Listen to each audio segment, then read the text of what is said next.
நேரமாவது விழித்திருக்க கூடாதா? ஜெபம் செய்யக்கூடாதா?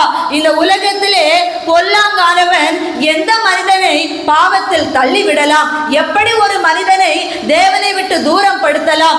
எப்படி அவர்களுக்குள் இருக்கின்ற பக்தியை குலைத்து போடலாம்? எப்படி அவனுடைய சிந்தைகளை சிதறடித்து போடலாம்? எப்படி அவனை மாயைகளுக்குள் இழுக்க வைத்து விடலாம்?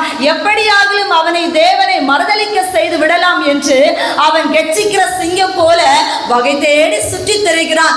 எப்பொழுதுமே நம்மளை சூழ்ந்து சூழ்ந்து அவன் அதற்கான ஒரு நேரத்தை பார்த்து கொண்டிருக்கிறான்.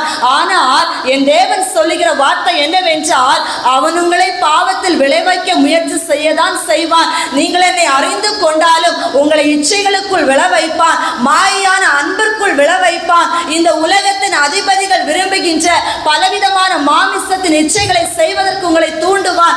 கண்களின் மாயைகளுக்கு உங்களை ஒப்பு கொடுப்பான். அந்த சினிமாவை பார் என்று சொல்லுவான், இந்த சீரியலை பார் என்று சொல்லுவான், இந்த ஒரு மனிதனை பின்பற்றி என்று சொல்லுவான், இதை ஒரு நாள் பார்த்தால் தவறில்லை என்று சொல்லுவான், இந்த இடத்திற்கு போனால் தவறு இல்லை என்று சொல்லுவான், இதை ஒரு நாள் சாப்பிட்டால் ஒன்றும் ஆகாது என்று சொல்லுவான்.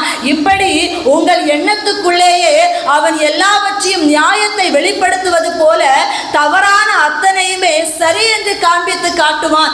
ஆகையால் நீங்கள் என்ன செய்ய வேண்டும்?